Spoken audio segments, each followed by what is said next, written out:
Sir कई बार हम ऐसा देखते हैं कि जो हड्डियों का चोट है वो हमें एक समय के बाद देखा जा मतलब उसका जो दर्द का जो असर है वो एक समय के बाद हमें होता है, खासकर ये घुटनों में ज़्यादा देखा जाता है, तो ऐसा क्यों होता है? यह बहुत ही सटीक सवाल आपने पूछा है कि अगर चोट लगता है, जनरल एग्जांपल हम दे रहे हैं, अगर कोई भी प्लेयर स्पोर्ट्स खेल रहा है, क्रिकेट खेल रहा है, फुटबॉल खेल रहा है, ग्राउंड में उसको नी में चोट लगा, वो तुरंत उसको बाहर लाया जाता है, कुछ दवा दिया जाता है, या फिर वो 5 मिनट के अंदर फिर से वो फिट हो जाता है खेलने के लिए, खेलता है, घर आता है, फिर 2-3 दिन के बाद सेम सेम प्रिंसिपल के हिसाब से किसी पब्लिक को भी चोट लगता है इसी तरह से। तो चोट लगा, फिर वो काम किया, 2-3 दिन के बाद फिर से वो बोलता है कि नहीं, अब हमसे चला नहीं जा रहा है, नी में स्वेलिंग हो गया, दर्द हो रहा है। तो अगर इस तरह से कोई भी आदमी प्रेजेंट करता है ना, यूजुअली ये नी में, कंधा में, ये सब ज़्यादा देखने को मिलता है। तो तुरंत चोट लगता है तो उस समय बहुत सारा चीज़ पता नहीं चलता, बट धीरे धीरे ये जो नी का चोट होता है, उसमें जो अंदर के अंदर घुटना के अंदर गद्दी होता है वो फट जाता है, लिगामेंट होता है वो टूट जाता है, फिर धीरे धीरे उसमें से ब्लीडिंग होना चालू होता है, और वो 1 दिन 2 दिन, किसी किसी का 3 दिन में बहुत ज़्यादा स्वेलिंग होके वो प्रेजेंट करता है। तो शुरू का 1-2 दिन तो लगते रहता है कुछ नहीं है, जस्ट एक चोट चोट लगा है, हमने दवा ले लिया, हम चल रहे हैं, लेकिन 2-3 दिन के बाद फिर से वो चल नहीं पाता, ज़मीन पर पैर नहीं रख सकता, उसको बहुत दर्द होगा, घुटना को मोड़ने में, सीधा करने में बहुत ही कठिनाइयाँ होगी, और उस सिचुएशन में आके फिर वो हमसे मिलता है। जी। सर जैसा कि हम जानते हैं कि आप स्पोर्ट्स इंजरी स्पेशलिस्ट भी हैं, तो कई बार लोगों को चोट लगता है तो तुरंत क्या करना है ये समझ नहीं पाते हैं, तो ऐसी स्थिति में क्या करें आप सही जानना चाहेंगे? अगर कोई स्पोर्ट्समैन प्ले कर रहा है इन ग्राउंड में, अगर चोट लग जाता है, तो जो वो सेशन है खेलने का,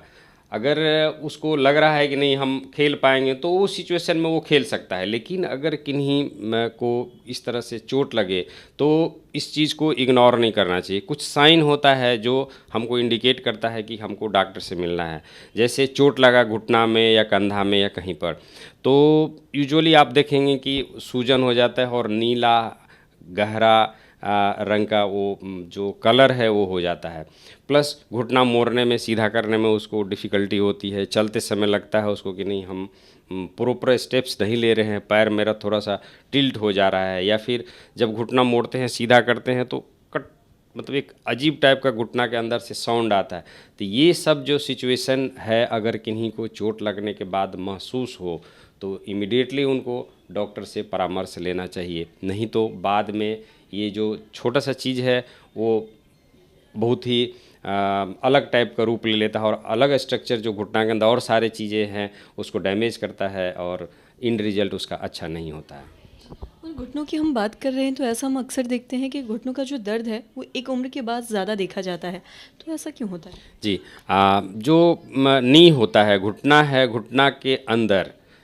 जैसे नॉर्मल एक घुटना क्या होता है, ऊपर में एक थाई बोन है, नीचे लेग बोन है, और दो के बीच में एक कुशन, जिसको हम सिंपल भाषा में झिल्ली भी बोल सकते हैं, इंग्लिश में उसको मेनिस्कस बोलते हैं। तो ये जो मेनिस्कस है ना, ये दो घुटना के बीच के अंदर होता है, और ये एक तरह का शॉक एब्जॉर्बर है। जब तक मेनिस्कस दो घुटना के बीच में इंटैक्ट है तब तक घुटना हेल्दी है। नॉर्मली जो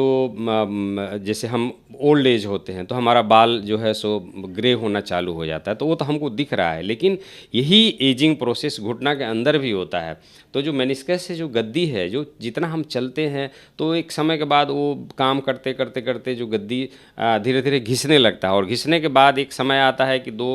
बोन के बीच में जो कुशन है वो है ही नहीं,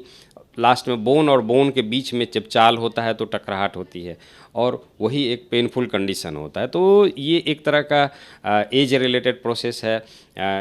ये कोई बीमारी नहीं है। जैसे हमारा उम्र बढ़ेगा ये झिल्ली घिसेगी, घिसने के बाद जो